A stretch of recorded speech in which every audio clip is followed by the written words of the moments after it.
assert the president of the African Development Bank, Dr. Akinwumi Adesina. Hello, ladies and gentlemen. Welcome to today's edition of the program Global Insider. We are looking at the place of communication in ensuring total transformation across the African continent amidst changing global dynamics. And today we are focusing on communication for development. This is stemming from a statement that the president of the African Development Bank and other stakeholders who attended the All-Africa Media Leaders Summit in Nairobi to brainstorm on how they can define the trajectory for African media. Today's program, discursive program, now dives into the most pressing socio-economic issues shaping our global world and the place of communication. So it's actually focusing on the critical need for a transformation in media coverage to uplift Africa's global narratives, as highlighted by the president of the African Development Bank, Dr. Akinwumi Adesina. The portrayal of Africa in the media often falls short of capturing the continent's true spirit and potential, perpetrating outdated stereotypes that actually hinder progress and investment. The clarion call was made during the 2024 All-Africa Media Leaders Summit in Nairobi, Kenya, under the theme Re-engaging African Media in the Times of Critical Transformation, Economic and Human Development, Social Progress, Peace, security, and responsible, effective governance, according to report, cannot flourish without fair, accurate, and reliable information dissemination in this digital era. For us today, we look at how the media in Africa can communicate more for development, and also asking the question if the media represent that catalyst for real continental transformation. And you're on Global Insight at this moment.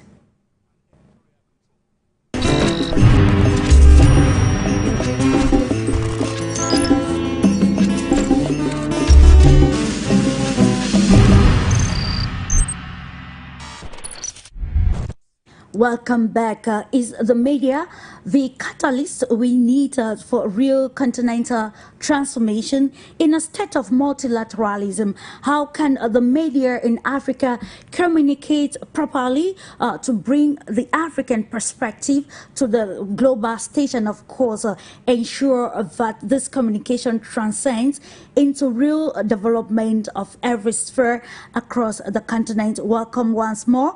Time to uncover the panel of experts that will give us highlight on this very important topic of today. Let's take you straight away to Zimbabwe. We are being joined by Dr. TENDAI, who is the All-Africa Chief Advisor and All-Africa Media Leaders Summit Director. Hello to you, Dr. TENDAI, and welcome to the Pan-African Television. It is for you media, and particularly on the platform Global Insight. Thank you. Thank you so much. It's a pleasure to be here with you.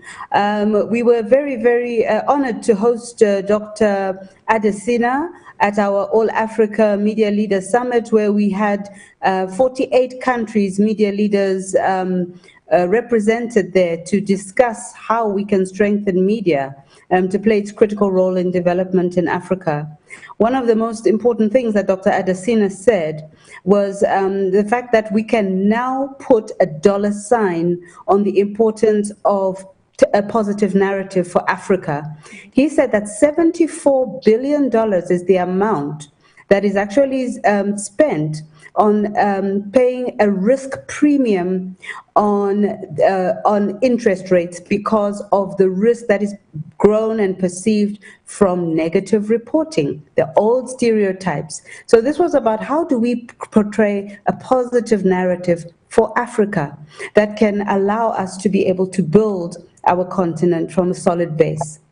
Indeed, which is very much imperative in the times of changing dynamics. It is imperative to define the African perspective, and the media has the capacity or have the capacity to do so. To Algeria, let's to acknowledge the presence of Professor LAEED, who is in the Algiers University, Faculty of Information and Communication. And welcome to today's program, Dr. Professor LAEED. Good afternoon, good evening, Clarice. Thank you for having me on your program. Of course, hello to your panel, and of course to my colleague and friend, Dr. TENDAI, with whom we shared this summit for the last time when we were in Nairobi. It was very fantastic, very exciting, very successful summit, and we reached a really very promising outcome. As Dr. TENDAI mentioned it, of course, we have to send my regards to all the leadership of ALLAfrica Media Leader Summit, especially Mamadou, my friend, and all people who are working towards the success of that conference. What I want to say only, of course, as Dr. TENDAI mentioned it, the excellent contribution of African Bank through Dr. Adesina was really pivotal and crucial to the success of it. And he made a very interesting and very positive speech regarding what the media should do to enable African economy taking off of the ground. Africa is full of human resources, full of natural resources, full of all facilities. What we need is just we have to get to work together and get it out of the ground. Unfortunately, one way or the other, the media in Africa is victim of a campaign of smearing, of disinformation, of propaganda, of everything from the world media. And as the world media is dominated by Western media, so we have, time has come that we should work together to remove all this negative picture about Africa, because for the last years or so, Africa was portrayed as a continent of disease, of poverty, of mismanagement, of coup d'etat, of corruption, and so forth. So time has come that we should, all African people, all African citizens, and all African politicians and decision makers, we should work together to remove this bad image. And I think through the All-African Media Summit, what they do, the summit, they have been aware of this challenge, and they are working towards improving this picture. Okay, thank you, Professor LAEED, for the introductory statement, also acknowledging the presence of ELLIS CLIFTON, who is a geopolitical analyst and also electrical power engineer. Welcome to the program, dear ELLIS. And of course, we are looking at the place of communication in ensuring total development as the world is facing a lot of shift or dynamics in every sphere. Thank you very much, Clarice. It's greetings to my my fellow panelists. It's my pleasure to participate in this discussion today. It is a very important subject matter of information and how should information be disseminated in order to represent an accurate truth as to really what is happening on the ground, as opposed to the creation of a narrative which presents a biased perspective that could then bend the truth into an image that it's not. So I'm very, very interested to hear more about what we would have been able to contribute on the basis of that speech that was given by the president of the Africa Development Bank. I do have on my side, looking at information as being a critical part of essentially formulating an idea that you can then create a strategy for investment. But of course, we have to ensure that it's not a marketing strategy, but when it comes to media, it's about how do you create free and fair, decentralized media that represents all the views and all the perspectives within each country of Africa. And then as a whole, we can look at it on a continental basis. But first, we have to understand, the importance of media inside of countries and ensuring that there are the relevant constitutions and investments being made in order to create a diverse and effective distribution of information that the populace inside of Africa and beyond will get a fair understanding of really what is happening inside of Africa and what opportunities are there for investment. Indeed, it's about bringing the potentials of the African continent and ensuring that the global world acquaints itself with the realities of the continent. This is coming at a time that the world is facing an information war, and that is why we are here today to see how the various media personalities or media platforms, particularly in Africa, can be used to ensure a positive transformation of the continent rather than portray the continent in a negative perspective that will scare away investors. Before engaging into the analysis, understanding the stakes, let's revisit the few words of the president of the African Development Bank, Dr. Akinwumi Adesina, and I'll join you right after that. Misinformation, stereotypes about Africa, and never-ending mantra of negative news has multiple effects. It negatively impacts the psyche, beliefs, and hopes of our youth. We had of them this morning, with the attendant result being a perception that their destiny lies somewhere else, but not on this continent. It's negative imageries impact on the psyche, the beliefs, the hopes of our youth. This negative imagery strongly impacts investor confidence, scares away capital from the continent, raises the risk profiles of countries, and worse, contributes to the so-called Africa risk premium that makes the cost of capital for investment in Africa 3 to 4 times higher than in other parts of the world. How many news agencies or editors have had their reporters research these biases and report on them to raise awareness about the cost of these biases in African countries? There is a deluge of misinformation on Africa, and it is increasing at an accelerated pace, driven by a digital revolution and the transition from mainstream media houses to social media. As business models radically shift away from conventional advertisement and subscription-driven models, the potential for even more negative and stereotypical biases will increase. Challenges the notions of media independence, transparency, and editorial control. With the fragmentation of the media ecosystem, has expanded the space for self-expression. That's good. But it has also created a new slew of problems, including foreign interference in shaping the African narrative. In an insightful piece by Africa's Center for Strategic Studies in March of this year, titled "Mapping a Surge of Disinformation in Africa," it states, and I quote, "Disinformation campaigns seeking to manipulate African information systems have surged nearly 4-fold since 2022, triggering destabilizing and anti-democratic consequences."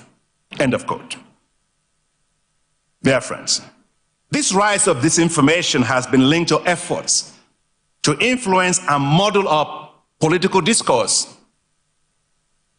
incite civil violence, civil unrest, build distrust between citizens and government, promote ethnic and religious divisions and accentuate divisions, as well as undermine economic, social, and political stability of countries. and that was the president of the African Development Bank. Let's kick off with you, Mr. ELLIS. We've listened to Dr. Akinwumi Adesina, and you bear with me that this aligns so much with what stakeholders have been saying across Africa. Particularly, let me quote Abiy Ahmed, the Prime Minister of Ethiopia, who noted that conquest and militarism has increased across the African continent because of the geopolitical competition, which has taken another dimension. And today we are looking at the misinformation or the communication war, which has increased, patterning the African continent and the global world at large. From all of these facts presented, what can we hold for maybe the parameters or those elements that needs to maybe be put into the communication ecosystem of the continent at the moment of global dynamics to change quickly the narratives and give the continent what it deserves? Well, information warfare that I think you're referring to is nothing new. We have seen throughout the 20th century, when the world was a bipolar world, when the ideological war between communism and capitalism, or the USSR versus America, we had propaganda that was essentially coming out of both sex. So this is not a new phenomena. The Goebbelian philosophy of propaganda, or the propaganda model, is that if you repeat a lie often enough, it becomes the truth. And so the individual or the entity, the country, or the interest with the loudest voice, and that is able to propagate throughout the world, will have significant ability to propagate a narrative. Now, what is happening inside of Africa is something more fundamental than just an information war. It's an ideological war. The ideological war, which is a globalized model versus a model of nation states essentially being able to govern sovereignly for themselves in their own interest and in the interest of their population. So this more fundamental warfare is obviously, it's being fought in multiple dimensions. And of course, information warfare is one of the medium in which is extremely powerful in being able to shape the hearts and minds of individuals. But what I would say, importantly, is that truth requires little infrastructure, well, not infrastructure, but resources to propagate. If you have a lie, you have to back that lie up repetitively.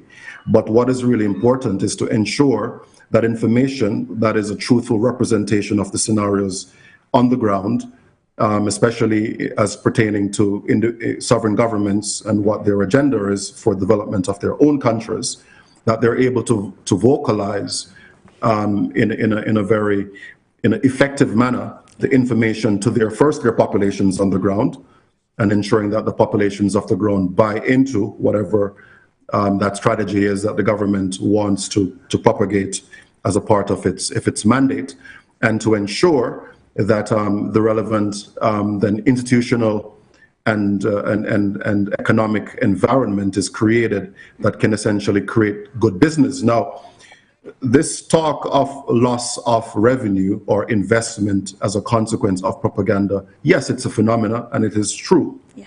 However, Africa represents the foremost important continent with regards to raw material. And when you look forward in terms of the strategy, the ESG strategies and the SDG strategies in terms of sustainable development goals, none of this can be achieved on an international level without access to African resources.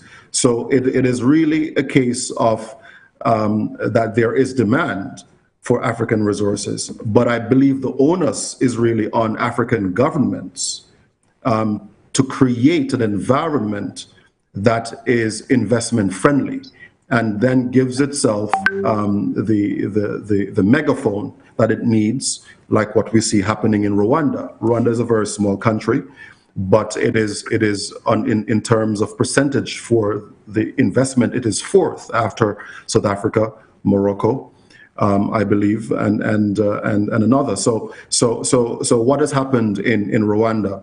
What has happened in Rwanda is that it's created an environment that is investment friendly, and then Kagame is able to go around the world and vocalize the successes of what is happening, and that of course then creates a very positive image of Rwanda as a place where you can do business. And then our brother here, the president, he talked about in terms of the perception of risk and how it affects interest rates.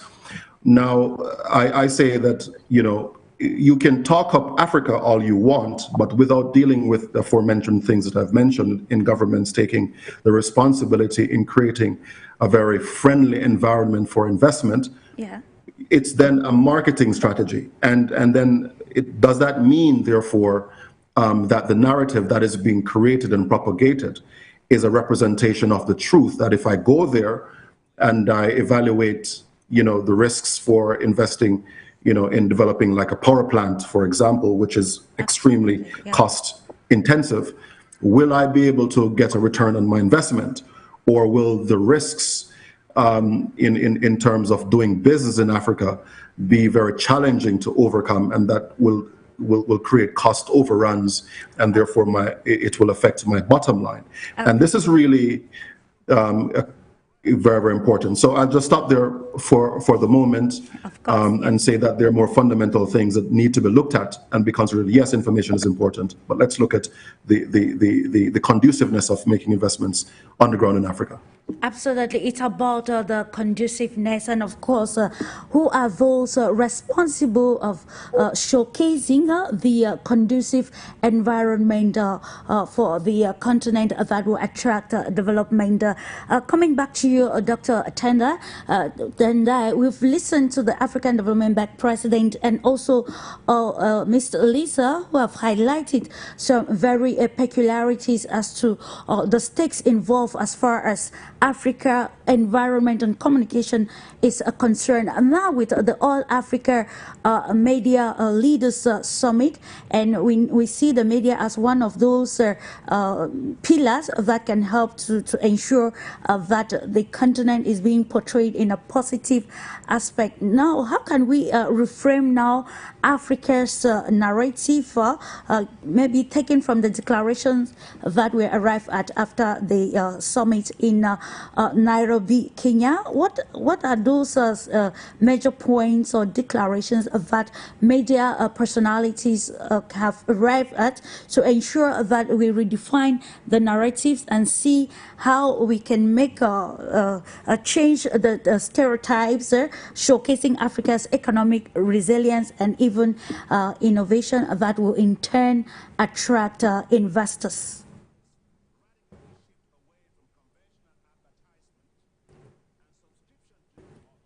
Dr. TENDAI? I was muted, yes. Sorry, thank you very much for that. I think one of the most important things is to understand, why did we put together the All Africa Media Leaders Summit? Why do we need the media leaders to meet together? We started this way back in 2008 with Mr. Amadou Maktaba, getting media leaders together to try to strengthen and unite the media as Africa's fourth estate. This word that we use, the narrative, I actually don't like it. I don't think it's supposed to be a narrative. A narrative is like a story or a made-up thing. This is about telling the truth and making the truth profitable. They say that truth doesn't sell, you know, and it's all about the negatives that sell. There are so many stories. 11 out of the world's 20 fastest growing countries are in Africa. This is not marketing. This is not about marketing. This is about putting the things that are most positive about our continent up front and center, to allow for this investment to come into the country and to allow for people to understand. President Adesina, when he spoke about a hybrid capital which was rated AAA by 3 global agencies and 8 times oversubscribed for African Development Bank. He asked the room, which was media leaders from 48 African countries, who had reported on this. There was only a handful who had actually reported on this. So when we do have the stories that bring confidence, that allow us to form a foundation for attracting FDI, we are not necessarily shouting about it. So at the end of the day, what do we need? We're only as strong as our fourth estate.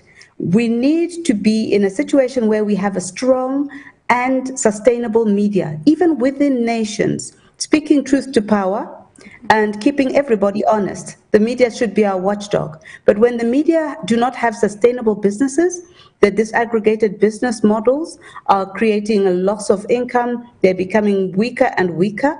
That is something we have to do. That is something that all Africa would like to come together with the development banks, Afrixim, AFDB, corporate leaders, and fund media. A strong media is one that can actually make truth profitable, that can fact check, that can bring unbiased stories out. This is not about painting a rosy picture of Africa, but it's about bringing the real stories and the real potential of the African continent out. Which is a very imperative to you, Professor LAEED. With all that has actually been said, how can you think or how can African media amplify local voices and perspective to counter the dominant narrative, I use the word again, often portrayed by mainstream media, as I highlighted by the president of the African Development Bank in his discourse?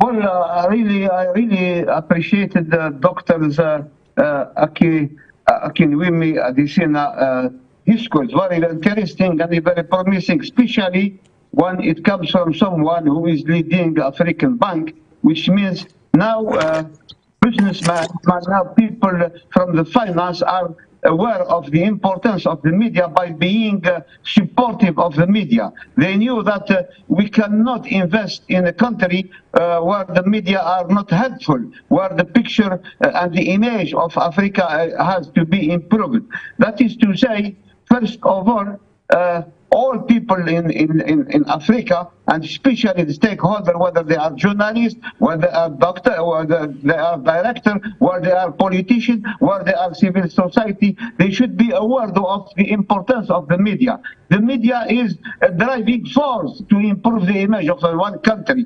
Doing business in very hostile climate is not possible. So the media can improve, can give you the right, can you do a better image of what is going on. The media, what is important in the media as the fourth, of course, state in any given, it should work together with institutions, with legislation, with politicians, with, of course, justice, and so forth. So, in other words, the media has to recover its independence, has to recover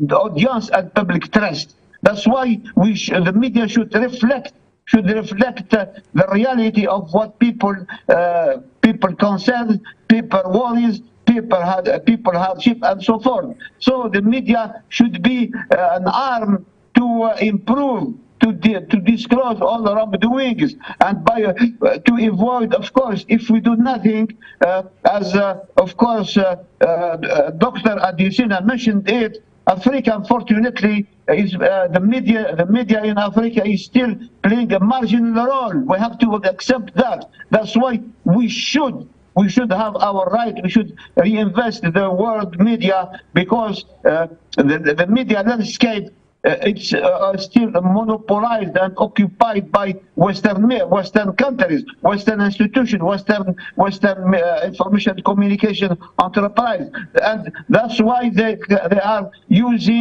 abusing misusing all what is going when it comes to African media. So that is to say, if we do nothing, if Africa has to do nothing, and left the opportunity or the floor or to the others, we will be subject to all kinds of disinformation, all kinds of mismanagement, all kinds of smear campaign and manipulation. So African people, as I said to you, should be aware of the danger of not reflecting the reality. African media leader and of course actors like journalists should reflect the reality of people's everyday life. That's the best way to refrain, to stop from international interference, as once again Dr. Adesina said it. So I would say that there should be a matter of awareness, a matter of social responsibility, a matter of efficiency, and a matter of course, transparency. That's what we should have. Now, I think there is already a project within the African Union, a project of the creation of a commission for audiovisual and cinema. This is another step towards recovering African good image in the area of media, audiovisual, as well as the cinema. So now the whole continent, and through the leadership of the African Union and all different structures, whether regional economic commission and so forth, and other bodies, all of them now are aware of the necessity that African Union, through African Union, they should set up their media policy for the reason that I said it's a tool to recover our dignity, our image, our good picture in the whole world. Absolutely. It's about redefining Africa's image and bringing it to the fore, particularly in the time of multilateralism and in the time that the continent seems to be more and more interesting to actually support global powers. Coming back to you, Mr. Ellis, while talking earlier on, you quite mentioned that information war is not a thing of today. It started even during the bipolar system, and we're moving gradually to the multipolar world, and you see the happenings regarding the shift in this system that is in the global world at the moment. So now, while we are maybe accentuating on this aspect of communication for development, I think in one of our platforms we've discussed how narratives being shaped by the Western media has even helped to distort information in the minds of Africans. Let's take a clear example. Back then in 2011 and in the days when the leadership of Libya, Muammar Gaddafi, was existing, you used to see everywhere in the news, particularly in the mainstream media that actually occupied, the media space, referring to Gaddafi as a dictator, referring to leaders that do not actually abide with some of their policies as dictators, and this led to the eventual killing of the Libyan leader Muammar Gaddafi. So now is how can we use these changes which have occurred, and now that the African media is gaining ground and we see lots and lots of media personalities, lots and lots of especially private media organs to help to disseminate information that will allow the people have confidence in their continent, and of course see the endowment of the continent, and also shape the narratives regarding maybe the political sphere as far as the communication space is concerned in Africa? Absolutely, it's a very good question. Gaddafi, unfortunately, fell victim to an information campaign, war against him, and I think it's now Africa's responsibility, Africa's media's responsibility to rewrite into history the truth, because I don't really see many of the mainstream African media who are tackling this issue in wanting to represent Gaddafi and the scenario and that took place in Libya back in 2011 in the accurate way. The truth is, Gaddafi was a proponent of the gold-backed dinar because he understood that if you are to have an effective economy, you need to control your own currency. And so now we have situations of the CFA franc. That's why at the time Sarkozy, was one of the serious, proponents of the invasion of Libya, because the CFA franc is being controlled by the French exchequer or Ministry of Finance. Now, where is the African media who are tackling this issue, wanting to rewrite the truth rather than allowing for this lie to remain within the minds of even the youth of Africa that are coming up today? Are they receiving the truth? Are they understanding, the real reason behind Gaddafi, and a very principled reason, for that matter, in how he legitimately stood up for the rights of Africans in proposing this fantastic idea? So, at the end of the day, right, I think that we have to right the wrongs, tell the story of African development and all the wide range of perspectives. It's not a monolithic point of view. There is a very significant divergence points of view, multiplicity of points of view that exist even within the African continent. And so even within each country, there are debates taking economic model that should create the best investment environment for external capital. So, all of these are meshed into one that starts from the point of what will be the constitution of this new media. Will there be a constitution that ensures that the multiplicity of perspectives and points of view that exist across the African continent is able to be vocalized, even points of view that are unpopular? Because at the end of the day, Africa needs a constitution. In America, they had advertised themselves as the land of the free, the home of the brave. Yeah. You can go there and create wealth. And so therefore, people started to do this, not because there was a marketing campaign about America, but America had a constitution which said that, and it had an economic model that ensured there was a multiplicity of opportunities for different ideas to be funded, and then to plant the seed as a company, and to then water that seed with capital, and then therefore having an environment where that product will then, if it is very appealing, will then have an environment where people have the capital to purchase, and therefore creating a velocity of capital inside of America. So America had also the First Amendment, and the First Amendment is that we have the right to have freedom of speech. Sure. So what we need is an architecture. And they need to talk about what architecture this new media will have, because we have to be aware that, if we do not take measures today to enshrine within the rules a constitution that protects freedom of speech, what we're going to have is a repeat of the same scenario that we've seen in the West, where back in the 1950s, you had a lot of media that would essentially voice all the perspectives from the right side of things all the way to the left side of things. But now what we're seeing as time has gone to infinity, the big fish is swallowing the small fish. And so now Reuters dominate, AP dominates. And if you go back to who is really funding them, it's the source of funding becomes BlackRock, for example.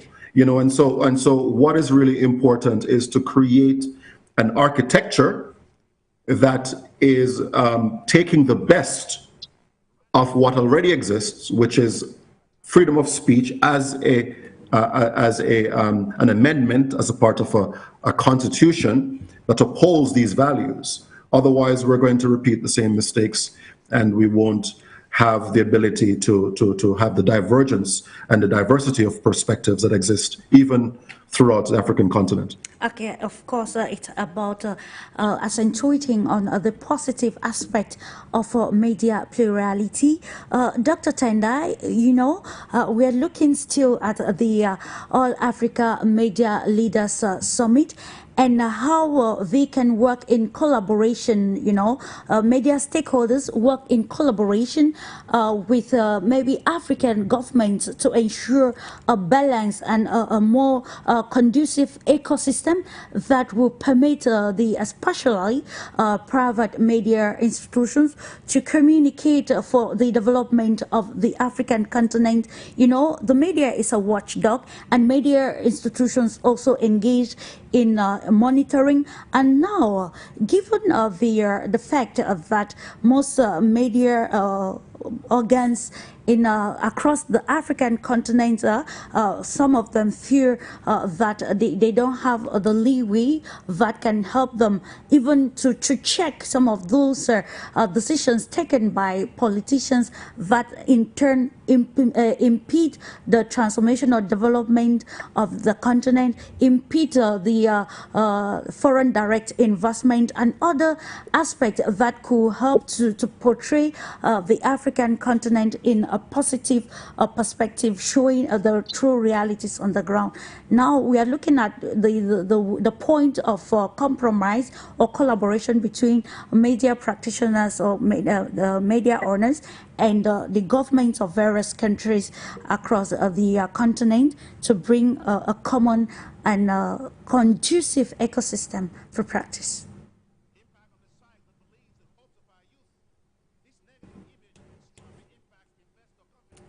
Dr. Tendai? Sorry, I remain muted again. Yes, definitely so earlier on you asked me about what the key outcomes were in terms of declarations from the summit. Absolutely. And so if I give you some of the top outcomes, the one was that we would join together, all Africa would join together with the development banks of Africa in order to create a respected African media company that will position the African news to the world. Another one was to create a repository of verified content that will allow for aggregation and lower costs of access to content. That will become, you know, the epicenter of the ability to get information out there. A funded platform such as the APs and those who are funded by external organizations, but we will fund this from Africa. The third point that we looked at was a TAWS, which was a council that could come together and from a Pan-African point of view, look at the best interests and protect the best interests of journalists. Some are incarcerated in their states just for speaking the truth. And it's very difficult for the machinery within those countries to actually deal with that. So a TAWS that will allow from the protection of media rights and also a charter for disinformation. The last thing, which I think is of the utmost importance, Mr. Clifton Ellis mentioned the African media playing a critical role in development and also having the responsibility for illuminating all points of view and making sure that everything gets out there. But in order to do this, we need to respect the African media. We need to recognize and profile African media excellence.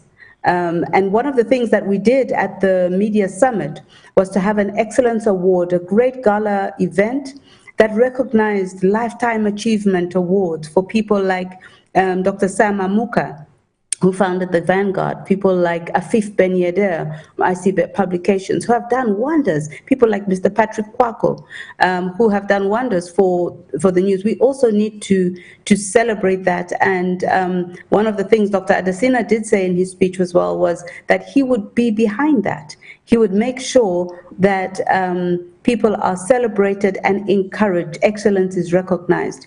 These are some of the most important things. We always look at what is the responsibility. They must do this, they must do that. But do we stand by? Do we wait for CNN to come and give us the African Media Awards? Why? we must celebrate ourselves. So, you know, these are all part of forming a strong African media. Indeed, a very strong aspect, which if fully implemented, will actually change a lot across the process of information giving in Africa. Coming back to you, Professor LAEED, you know, as an expert in information and communication, we understand that most of the models or policies are shaped by the proponents of communication, as highlighted by Ms. ELLIS. We actually contextualize. Now we're looking at the African media. So what are those peculiarities that can make the African media in the 21st century and in the years to come that will actually, you know, present Africa the way it is without actually maybe copying the models proposed by other communication experts, which actually fit their context? How can we contextualize the African media and ensure communication for development in every sphere, particularly at the time that we are looking at the integration of the African continent, the historic free trade zone and other aspects? Because, you know, when you look at the communication around these areas, you see the divergence, you see the discrepancies existing about between the countries. And now the peculiarities of an African media may probably have the potentiality to bridge the gaps and present Africa the way it is. So what are the stakes for the African media? Thank you very much, Klaus, for the excellent question. Well, actually, the challenges are huge, are big, are so fantastic. And the media should be aware of what is decided for the continent, the future of the continent, whether it's about Agenda 2063 for prosper Africa, developed Africa, of course, human rights Africa.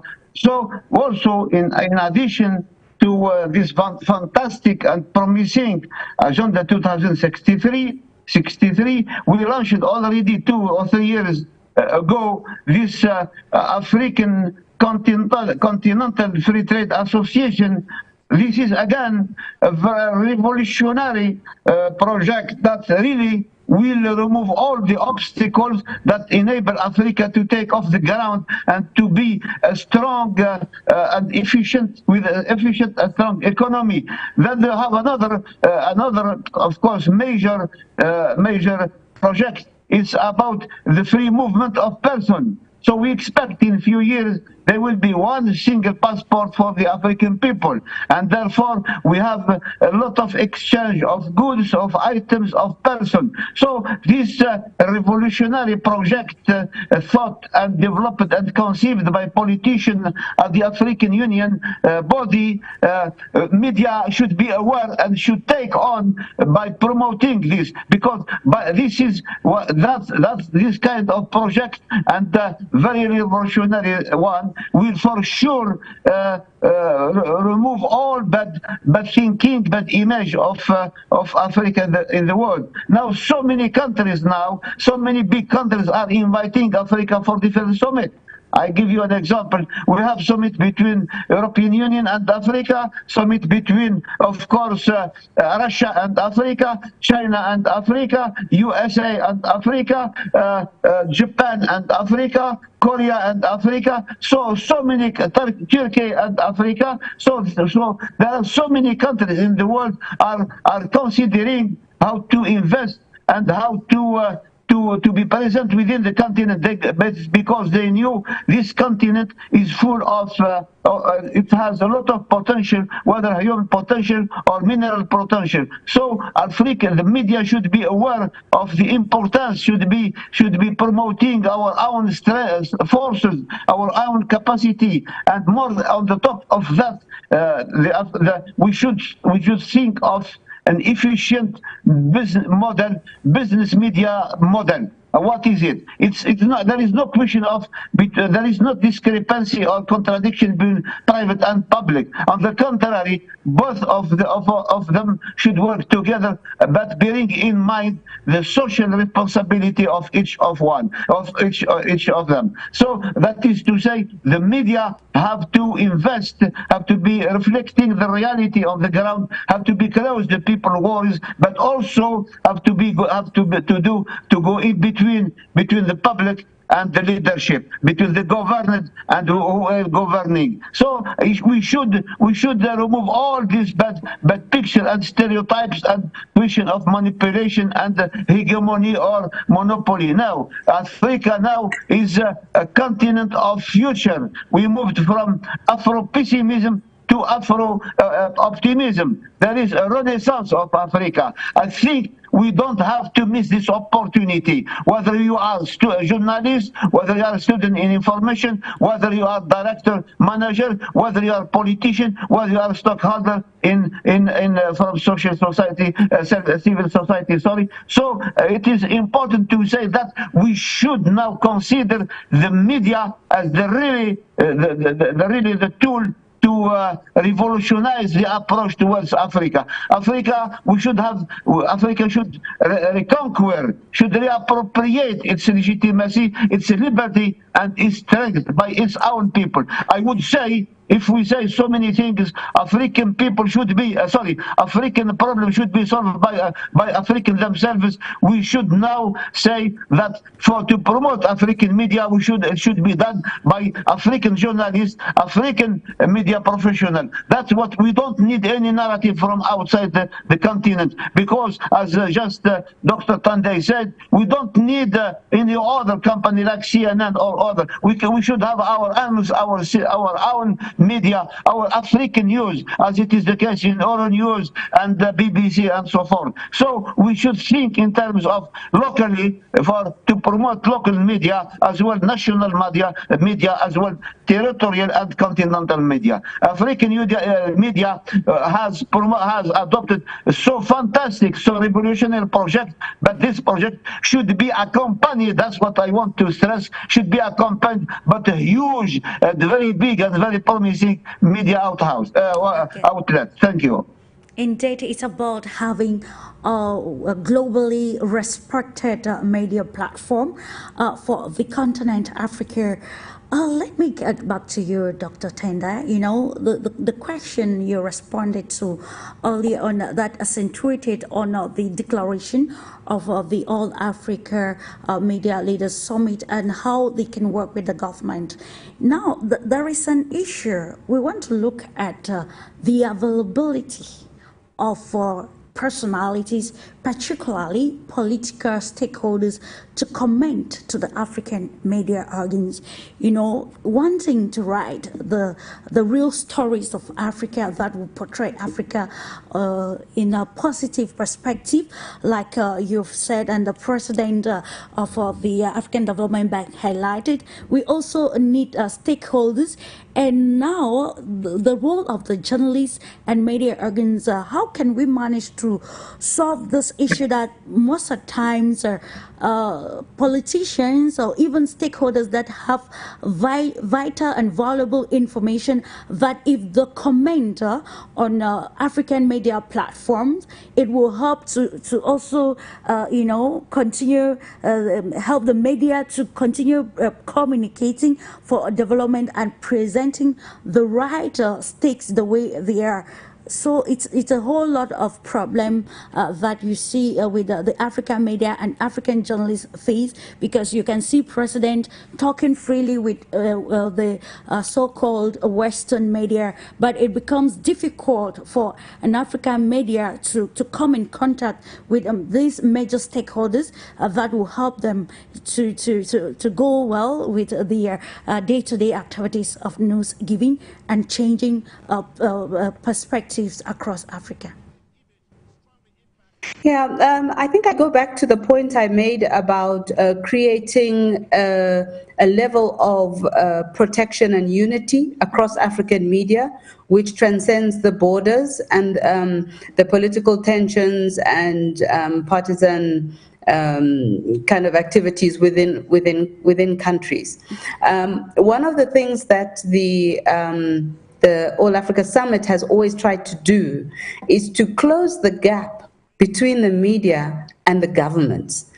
We have always had the head of state sit in the room with African media leaders, the top editors, the owners of media across the continent, and talk face to face, which is something quite unique. We had President Macky Sall do that, President El-Sebsi, we had the Prime Minister Haile Mariam of Ethiopia also speak directly to media. It's about creating that strong media that is able to speak truth to power, because I know I'm repeating myself, but going back to what I said, if the media is not financially strong and has to, play some kind of patronage on one side or the other, then we really are not going to be able to speak truth to power.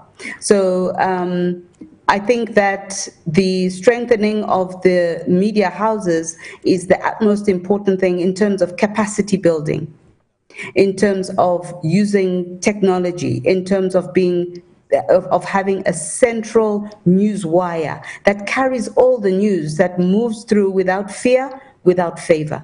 That is the most important thing that we need to concentrate on, and we're working very hard to provide training and to provide that independent platform that is not that easy to squash, or I don't know what good word to use, to muzzle. We need to have open voices for Africa, and we do that by uniting as an African media, stronger together. Indeed, stronger together. Now it brings us to the geopolitics of communication with you, Mr. ELLIS. We want to look at the geopolitics of communication and how it is impeding the objectiveness or fairness of media organs around the globe, and particularly how it is affecting the African continent. Dr. TENDAI quite mentioned that African media or media organizations need to be financially stable, and it's true, the media is a watchdog and it engages in information monitoring, and likewise government, and also we can attest that to an extent it is some sort of investment or business. But now it is good to analyze some of these geopolitical stakes that have to do with communication, and see how who finances or media financing actually affects the productivity of the media organ, and how can we handle this issue to ensure that we actually respect the normal norm of news giving and communication for development, rather than trying to create a greater sphere or scope for more business gains. Thank you, Clarice. I would like to say that I commend you specifically for the journey that you've made in creating a space where we can meet together and have these types of conversation. So kudos to you, and kudos for the hard work that you've done. And I think that if somebody deserves to be recognized as what Dr. Tendai has been talking about, from this plan of launching a very centralized, Pan-African platform acknowledging the work of journalists, I believe that there needs to be the ones who are doing the grafting, the ones who are really starting, using their talents, using whatever resource that is available to them. There needs to be a way in which people like yourselves can tap into funding, because because I believe that it should be a multi-pronged strategy. It should not just be centralized. There has to be a place for decentralized media, because I use YouTube. You can go on YouTube and you can find a lot of Africans who are essentially commenting on the local issues. Even regional issues, if not continental African issues, and they are acquiring significant number of views. So it is, they may not have the centralized acknowledgement for their work through recognized institutions, but I can assure you they're very effective in disseminating information about what is happening on a local, and regional, etc. basis when it comes to Africa. So I do condone a multi-pronged strategy because we have to assess the risk of the centralized, very large institutions and them being co-opted and therefore start in the censoring process because it happens. Nepotism is a real phenomenon.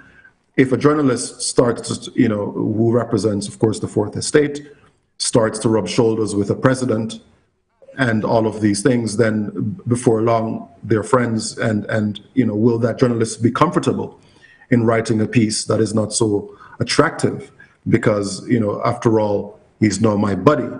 So I look into all of these things when the rubber hits the road, what is really going to take place? Yeah. Because the model that is created, it sounds wonderful in all of these things, but then without a constitution, without a set of fundamental rules to create an architecture that is going to preserve the divergence or the diversity rather of opinions that exist throughout. Even families can't agree, much less I can't agree anything in my own family, in my own house. Yeah. So how are we going to agree on the street level, on one street, much less a city or a province or a country, much less a continent of Africa with 1.2 billion people?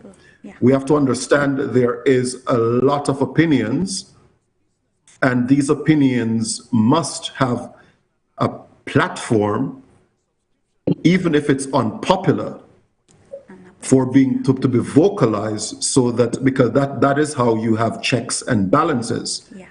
And citizens throughout Africa, they want their governments to be kept in check.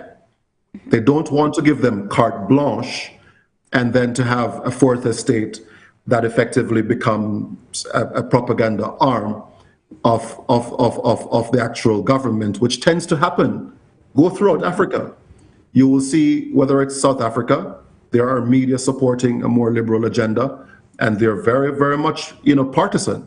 Yeah. If you go to Zimbabwe, go across Africa, go to Nigeria, you will see that the big media are essentially in bed with a particular agenda, with a particular government, and therefore it's always a struggle for opposing politicians to then get a voice. And so what will happen to those opposition voices to an agenda? Will they have a platform for speaking? And that is why I'm being the devil's advocate here, not because I want to throw the spanner in the works of this wonderful vision, but I must say that every idea must be analyzed and the risks must be analyzed. You do the SWOT, the strengths, the weaknesses, the opportunities, and the threats.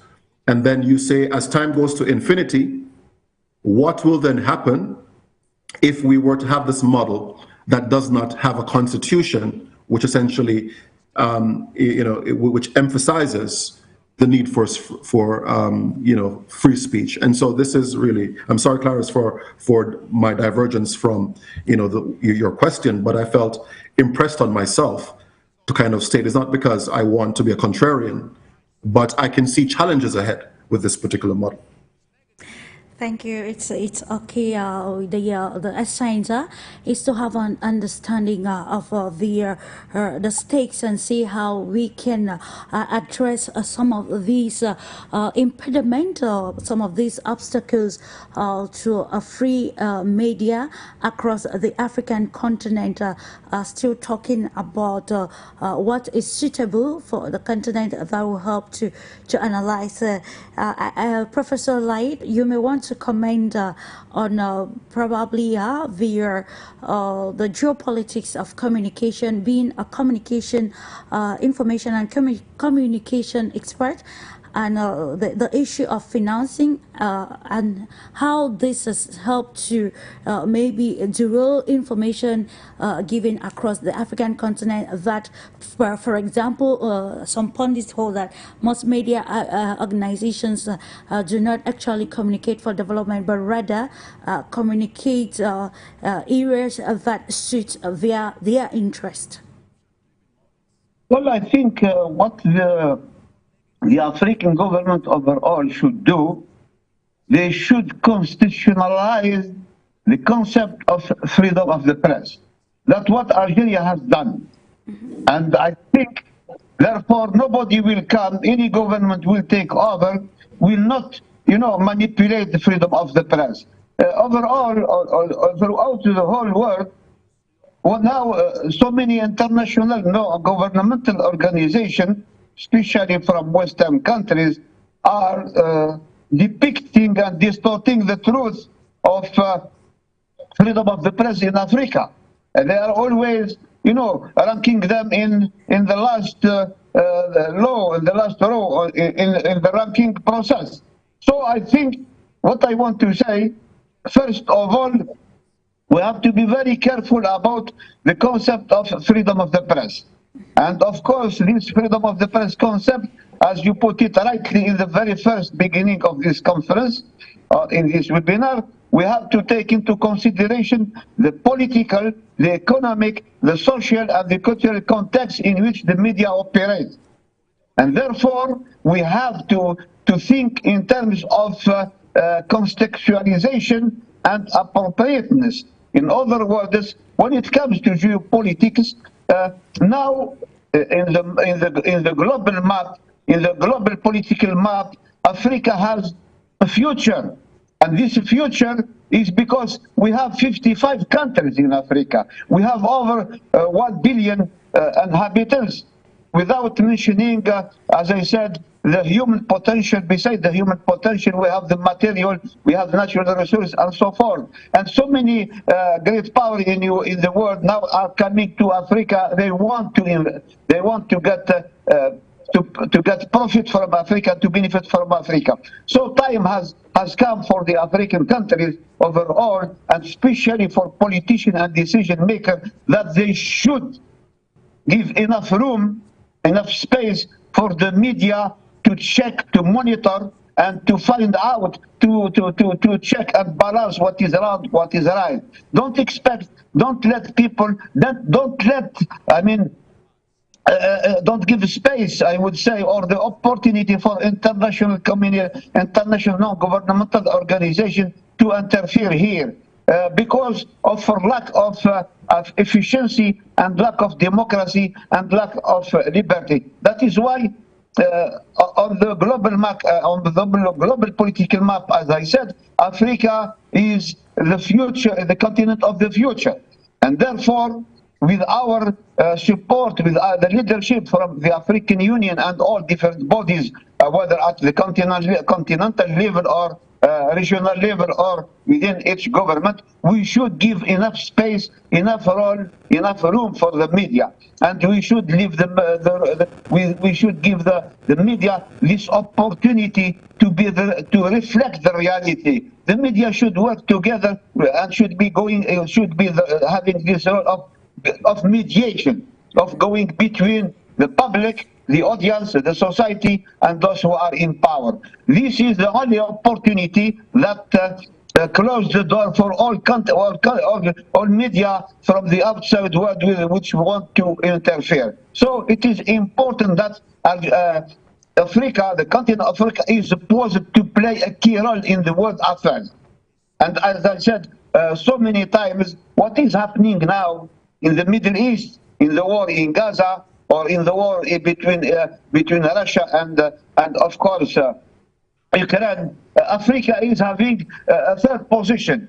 Africa is looking for multipolar system, because the system, the political system, the international system we inherit from the Second World War has came to the end of its existence. a failure of non-governmental organization, the failure of international organization, whether it's United Nations, whether it's United Nations Security Council, or whether it is on the ground of finance, IMF, International Monetary Fund, whether World Bank. All these countries, all these institutions have failed to meet African expectations. And that's why I am so pleased, I am so excited to see the president of African Development Bank taking heavily, was present at the summit very heavily. And of course, I really appreciated what Dr. Akinwumi Adesina said.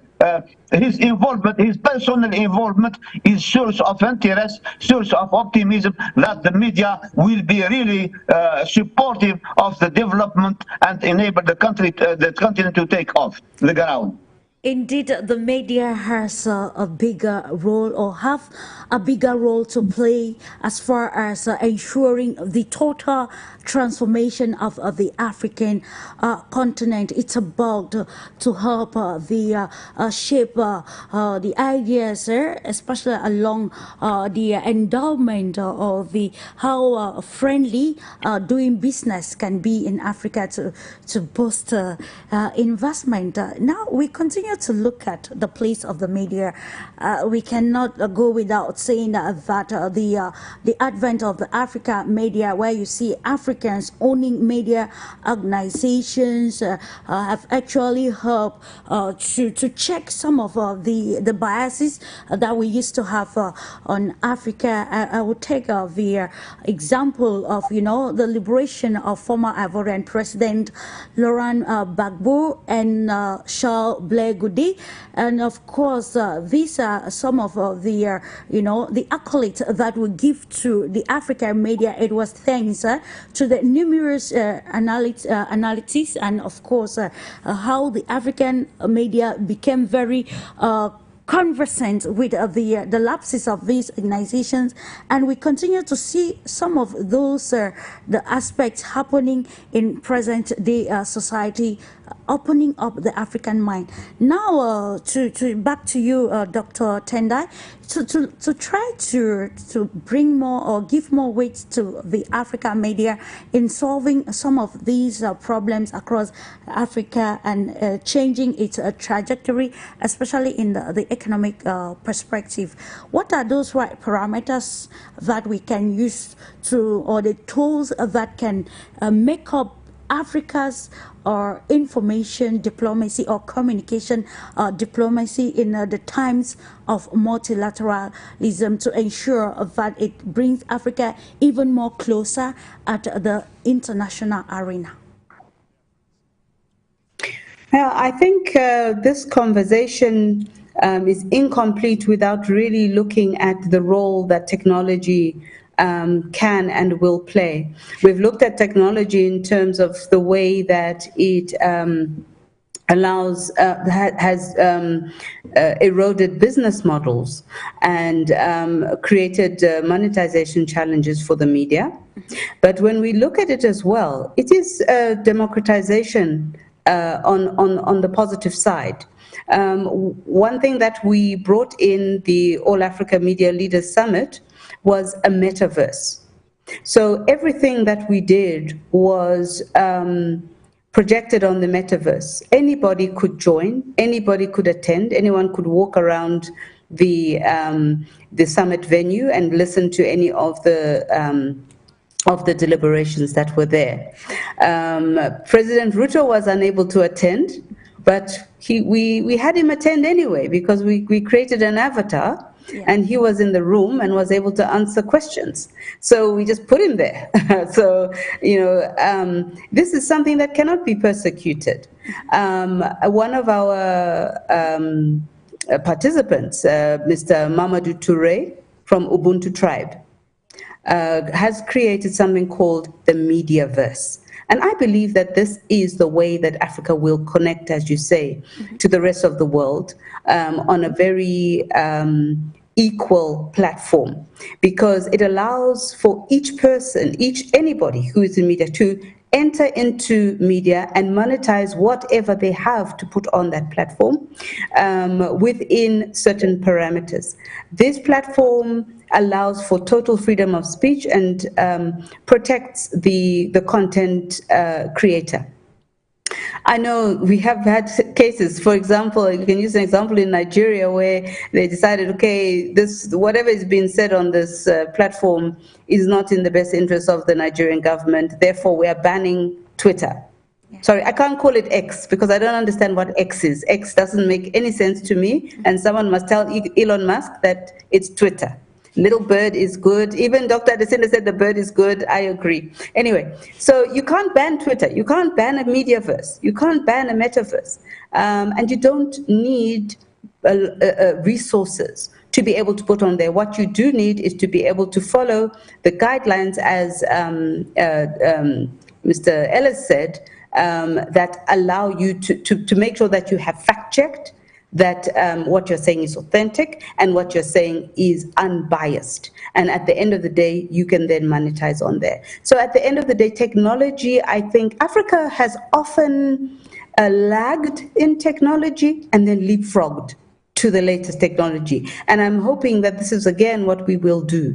We will leapfrog into a space where a lot of the borders become erased by technology. And, you know, this really now comes back down to the development of the continent.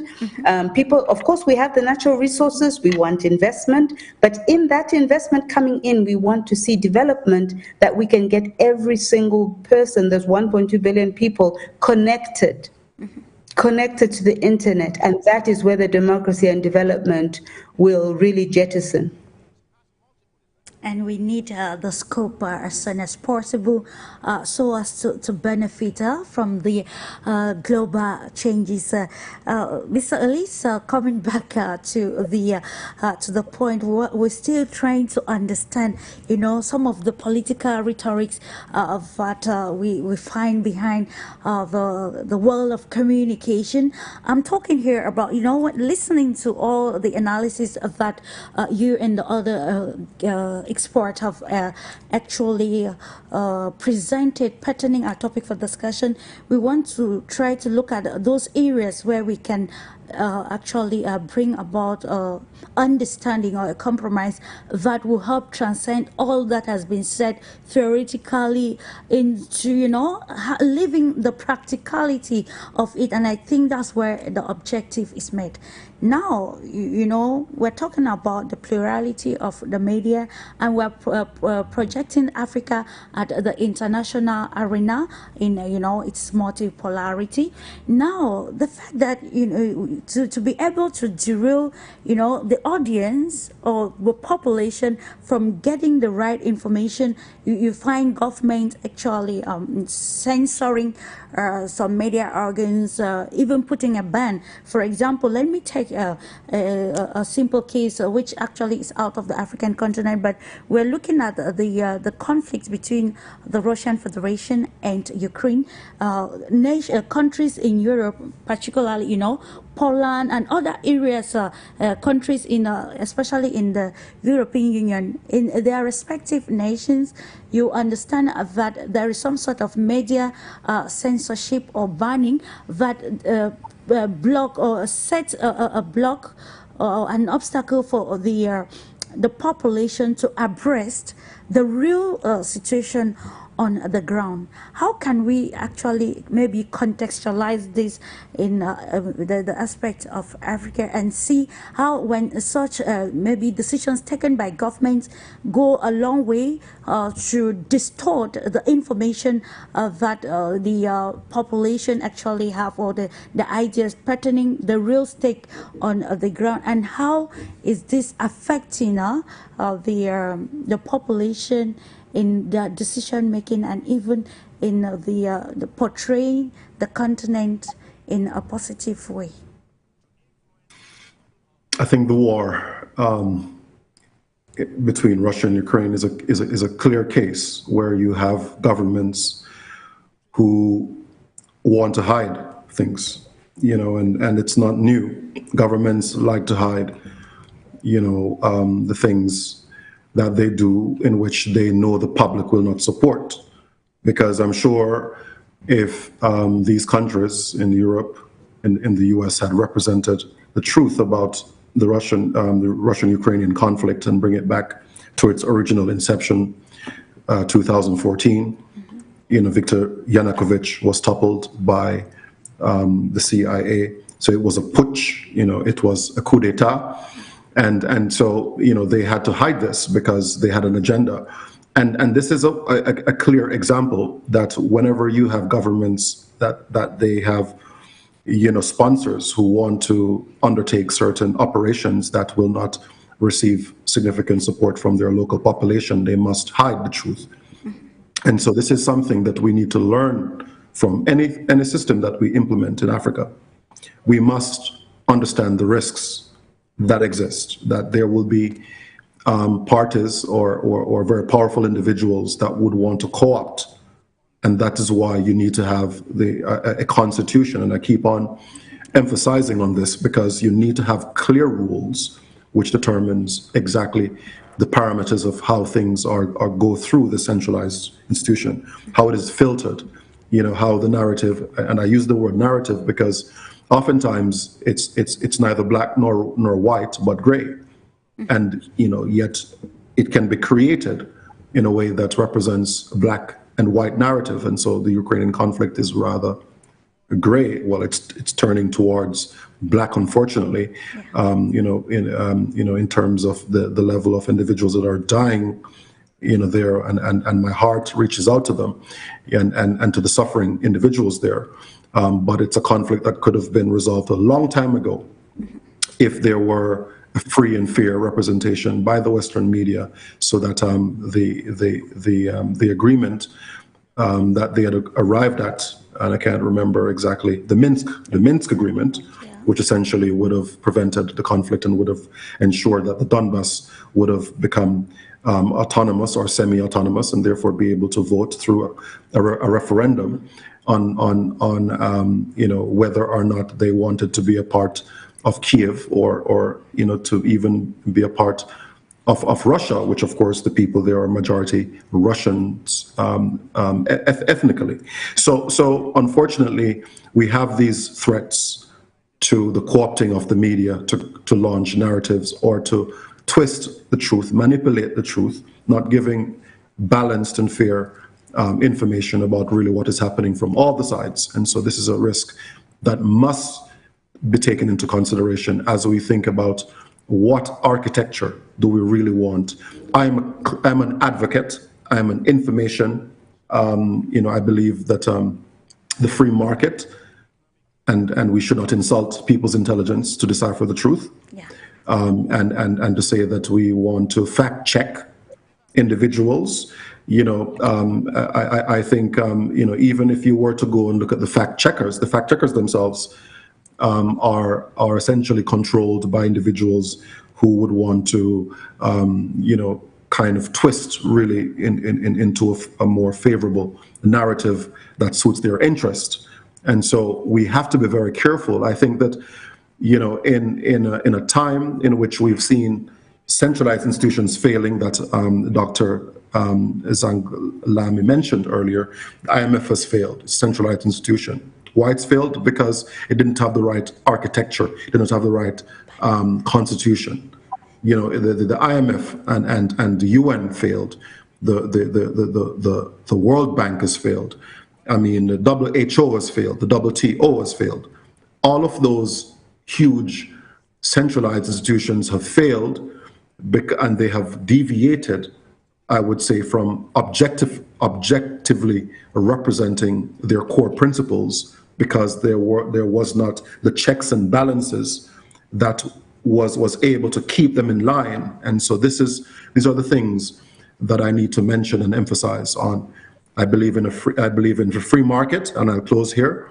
The free market of information, like the free market of economy, the free market of what is considered to be money, whether it's a note, banknote, or it's gold, or it's silver, or it is something else.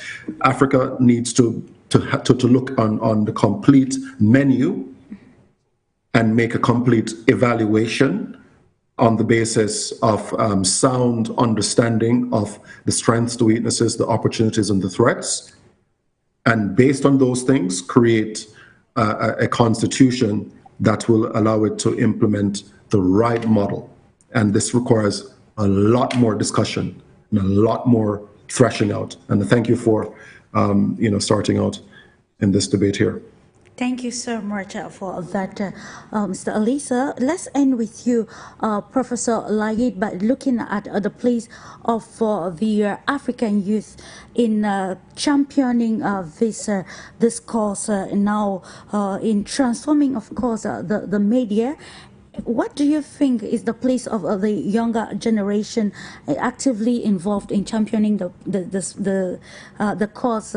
Coming back to what Dr. Tendai said, using the maybe social media platforms, do you think in this world of communication that the youth in Africa particularly is using the ecosystem positively, that can help even to maybe promote positive ideas and drive progressive change within the African continent that will lead to total transformation? Please, just a few minutes. We're almost concluding. Yes, Clarice. I think to conclude, younger generation, African young generation, should be careful about the danger of being cheated by media. The information is there. So fake news are there, manipulation are there. And now with the widespread of digital media and social media, of course, you have also to have a say and to make sure. You're muted, please. Oh, you're muted. Professor LAEED, please, you're muted. We can't hear you. Professor LAEED?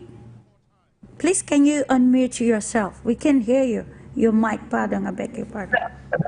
There was a disconnection from a phone call. Sorry, Clarice. So what I want to say, social media, we should reappropriate all sorts of media, whether it is social media, whether digital media, whether conventional media. We should be present there. We should produce our own material, our own set of material, our own media. We don't have to consume other countries' media, especially as we have already agreed, all of us, the three of us.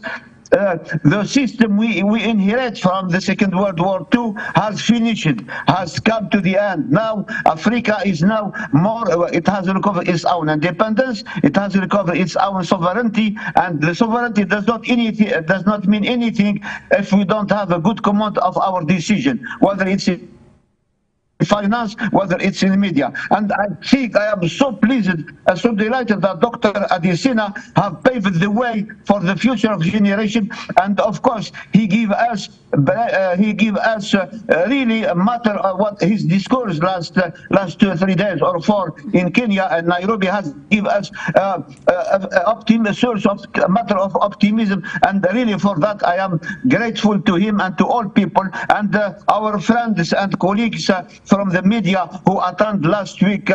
Of course, gathering meeting in Nairobi are aware because they have already set up the framework for the next move, the next steps. And I think young generation have to consider that they have their own, they should reconquer their future in their hands, decide by themselves, and don't expect anymore that they will be instructed from outside the continent. Thank you so much.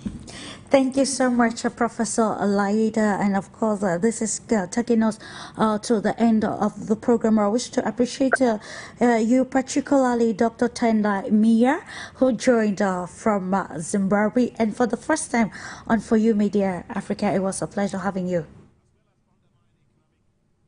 Thank you so much. Thank you, Dr. Tendai. Thank you, Mr. CLIFTON ELLIS. See you one day, inshallah. Thank you. Bye-bye. Who joined us live from the United Kingdom. Thank you so much, sir, for your great insight on a topic for discussion. We extend gratitude to our viewers out there and appreciate you for trusting the Pan-African Television. It's about charting the African cause. It's about ensuring that we present the real stakes or situation across Africa, and of course making the continent to have a greater share when it comes to taking decisions at the global level. Thank you to the technical crew for ensuring the smooth run of the program. While I leave you in the company of transmissions and for you media, always have in mind that it is another view of the world.